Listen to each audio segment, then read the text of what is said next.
Salve, salve galera, boa noite. Aqui quem fala é Lucas Costas, eu sou formado por nutrição pela Faculdade Maurício de Nassau. Como eu postei anteriormente sobre o tema proteína e também a respeito da página, fiz essa página com a intenção de estar postando coisas correlacionadas a uma alimentação saudável e também a prática de atividade física, exclusivamente para musculação. Então, para você que se interessa pelo tema fitness, para que se interessa pelo tema saúde, eu vou estar compartilhando vídeos e postagens diárias com dicas de estilo de vida saudável e também de treino para você que curte musculação ou qualquer outro tipo de modalidade. Então vamos ao tema de hoje, que é proteína. Lucas, o que seria proteína? A proteína, de grosso modo falando, ela é uma macromolécula na qual é formada por cadeias de aminoácidos, sendo de uma ou mais cadeias. Poxa, Lucas, você já começou o vídeo falando difícil? Não, vamos lá, calma. Vamos fazer de tudo de uma forma didática e bem explicativa. A proteína ela é um macronutriente. 3 macronutrientes essenciais para a nossa alimentação: o carboidrato, proteína e lipídios. Mas hoje a gente vai exclusivamente falar de proteína. 1 grama de proteína ela tem cerca de 4 calorias. Qual a sua função no nosso organismo? Ela tem uma função construtora. Vamos falar de forma mais específica.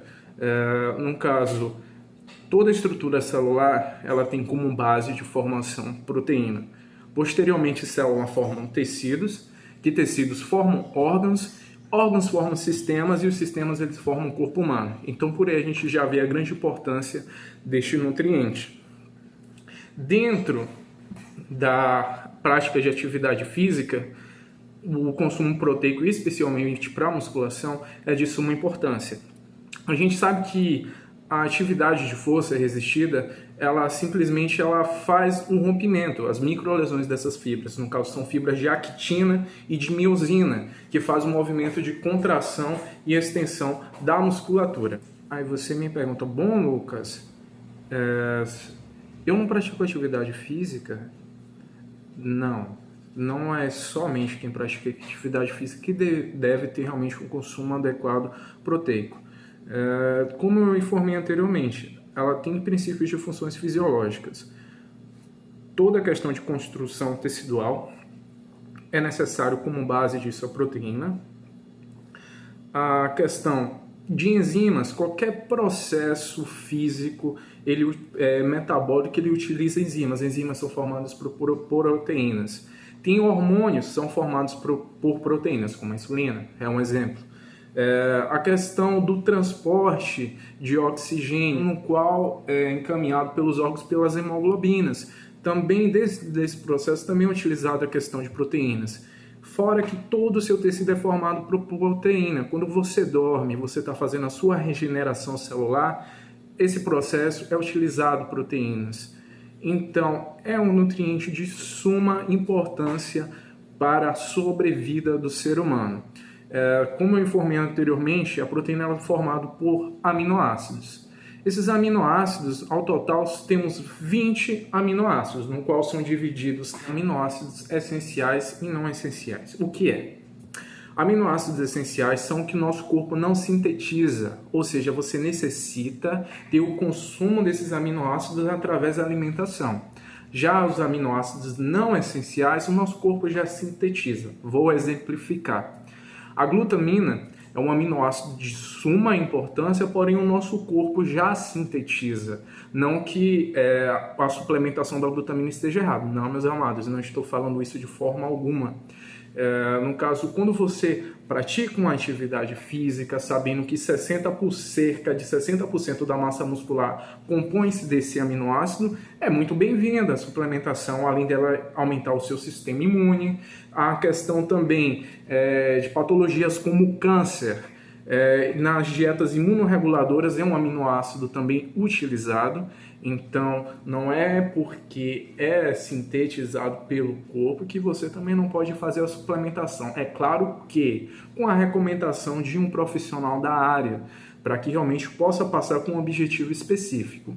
Eu citei sobre os aminoácidos essenciais e não essenciais. Como eu posso dar exemplo, Lucas, para o consumo na minha alimentação? Vamos lá. As proteínas, elas são classificadas como as de alto valor biológico e de baixo valor biológico. Simplesmente pelas altas de valor biológico, elas conterem muito desses aminoácidos essenciais e serem mais completas para o ser humano. E as de baixo valor biológico não têm quantidades tão significativas desses aminoácidos e posteriormente não são tão completas como essas. Quais são esses alimentos que podem disponibilizar os aminoácidos essenciais e que são as proteínas de alto valor biológico? Eu trouxe algumas coisas aqui para exemplificar. O clássico de todos, o nosso querido ovo. O que não pode faltar na dieta de todo bodybuilder, que é o peito de frango. E eu trouxe aqui também um copo de leite. Elas são proteínas de fonte animal. As proteínas de fonte animal, elas são proteínas de alto valor biológico.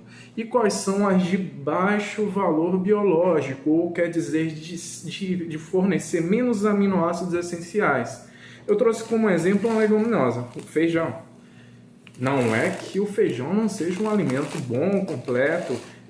Leguminosas e cereais, eles não vão ofertar questões de aminoácidos essenciais como fonte de animais. Aí você me pergunta, poxa, eu sou vegano, eu não como carne, então eu não vou ter disponibilidade de aminoácidos essenciais de forma alguma. Meu amigo, meu querido vegano, geralmente você costuma ter uns hábitos de alimentação saudáveis maior do que o público em geral. A gente sabe que a soja, a proteína da soja, ela tem uma similaridade de valor biológico ao das carnes. Porém, a gente também mais para frente vai falar um pouco sobre isso, em vídeos posteriores, sobre dieta vegana, também a questão do consumo em excesso, de fazer similaridade com a progesterona, mas isso aí são temas para outras vídeos. Vamos lá. E em questão, como você falou, de valor biológico da proteína, se eu comer 30 gramas de proteína, toda essa proteína vai ser absorvida? Existe um cálculo dentro da nutrição que é chamado NDPcal. O que seria NDPcal, Lucas? Que maluquice é essa? Eu nunca ouvi esse termo. NDPcal é o cálculo no qual a gente vai fazer para saber a quantidade de proteína que o nosso corpo irá absorver de um determinado alimento. Por exemplo, fontes de proteicas animais. O nosso corpo ele vai ter o aproveitamento de cerca de 70 a 80% daquilo consumido, que é o 0,7 no NDPcal. Fontes leguminosas, 0,6 de aproveitamento, ou seja, cerca de 60%. E cereais, ele vai ter cerca de 0,5, ou seja, 50%. O único alimento que a gente tem um consumo 100% é essa criancinha aqui, o ovo. Ele, pelo cálculo de NDPcal, as proteínas dele são 100% absorvidas. Poxa, Lucas, eu tomo aquele meu whey, de onde tem 24 gramas de proteína, numa dose de um scoop de 30 gramas concentrado, eu não estou absorvendo toda aquela proteína. Aí é diferente. Os whey proteins passam por um processo de hidrólise, no qual eles são pré-digeridos, ou seja, eles não vão passar por todo aquele processo digestório para que haja uma certa perda nutricional. Quando você come aquela proteína, você come aquele peitinho de frango, ela vai para o estômago, passa pelo esôfago, vai para o estômago, onde vem enzimas peptídicas para que já comece com a quebra, vem o ácido clorídrico do estômago, e a partir disso aí vai para o intestino delgado. Chegando lá no intestino delgado, o ácido do estômago é inativo e simplesmente o suco pancreático é jogado nesse intestino delgado, onde vai ter enzimas que vão quebrar essas proteínas até a sua menor partícula, que é o aminoácido. A partir do momento que for quebrado em aminoácido, as vilosidades, estou falando difícil pra caramba, mas se preocupe que eu vou explicar. Vilosidades são tipo pontinhas, tipo cílios no intestino delgado que faz a absorção desses nutrientes, mas eles precisam ser quebrados a sua menor porção. No caso, proteínas, elas devem ser quebradas até aminoácidos para que sejam feita a absorção. Carboidratos devem ser quebrados até glicose para que se façam sua absorção pelo intestino delgado. E lipídios sejam quebrados até ácidos graxos para que sejam feita a sua absorção pelo intestino delgado. A partir desse momento que ela chegou à sua menor proporção, que a proteína chegou a virar aminoácidos, ela vai ser absorvida pelo intestino delgado e cair para a corrente sanguínea. E aí ela vai ser levada pelos órgãos e cada um fazendo a sua determinada função. Reparação tecidual, se você está com uma ferida, ela vai fazer reparação daquele tecido no qual está ferido, porque realmente o corpo é inteligente, ele vai levar para onde tem uma maior condição específica.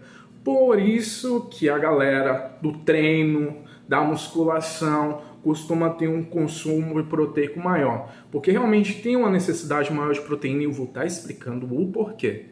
A priori, que é passado pela Organização Mundial da Saúde, você, indivíduo normal, não praticante de atividade física, deve consumir 0,8 a 1 grama de proteína por quilo. Já um indivíduo praticante de atividade física ativo, pela Sociedade Internacional de Nutrição Esportiva, deve consumir até 2 gramas de proteína por quilo. Lembrando que você pode comentar, eu vi tal fisiculturista que consome mais, que consome 3. Realmente tem estudos de pitanga, no qual inclusive foi tema do meu TCC Dietas Hiperproteicas, voltada para questões de hipertrofia, que demonstram estudos de pessoas consumindo maior quantidade do que é estabelecido pela Sociedade Internacional de Nutrição Esportiva sem ter alterações morfológicas. Porém, é o que é estabelecido ainda pela Sociedade Internacional. E lembrando que um bodybuilder, um fisiculturista profissional, ele não vai ter a mesma condição física que você. Para começar, é um hormônio, é um ser humano que é hormonizado. Eu tomo hormônio, independente. Ele é um atleta, ele é um profissional, ele tem um condicionamento físico maior do que você. A gente está falando de questões de desportista, de quem pratica atividade física e busca questões saudáveis. Ainda vou fazer vídeos mais à frente também sobre o tema, sobre bodybuilding, sobre a questão do esporte, e está explicando também as questões metabólicas e fisiológicas de seres humanos no qual entram nesse estado. Então, a gente da galera do esporte, você que treina, que é bodybuilder, beleza, mano, você realmente tem uma necessidade de um consumo proteico maior do que 0,8 a 1 grama. Até 2 gramas ou até um pouco mais do que isso. Mas é claro que eu sempre recomendo que você busque a informação através de um profissional da área de saúde, especialmente um nutricionista, para que faça algo calculado. Não é que você pratica qualquer atividade física, você deve comer 2 gramas de proteína, dizer que eu passei esse tipo de informação, não. Existe algo chamado cofator de atividade.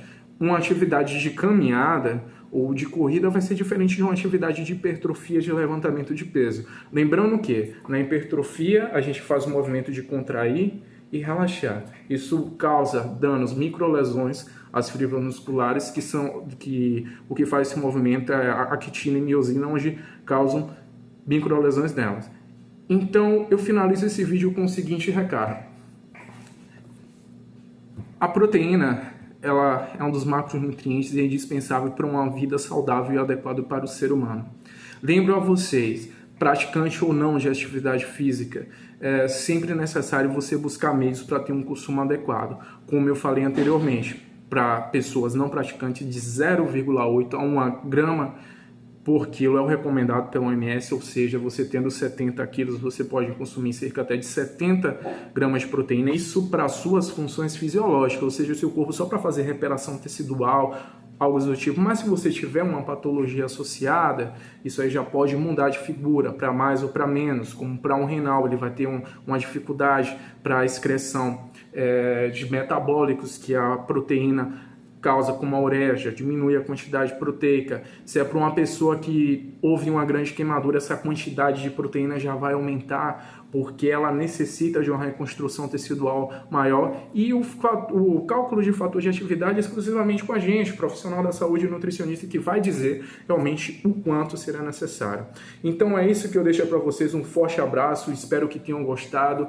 Clica aí no gostei, se você gostou, pode comentar no vídeo outras sugestões de temas o qual eu possa lidar, e tamo junto sempre. Lembrando que eu vou estar postando vídeo direto aí na página, é só seguir. Um forte abraço, se gostou, recomenda pro coleguinha para fortalecer aí, tamo junto.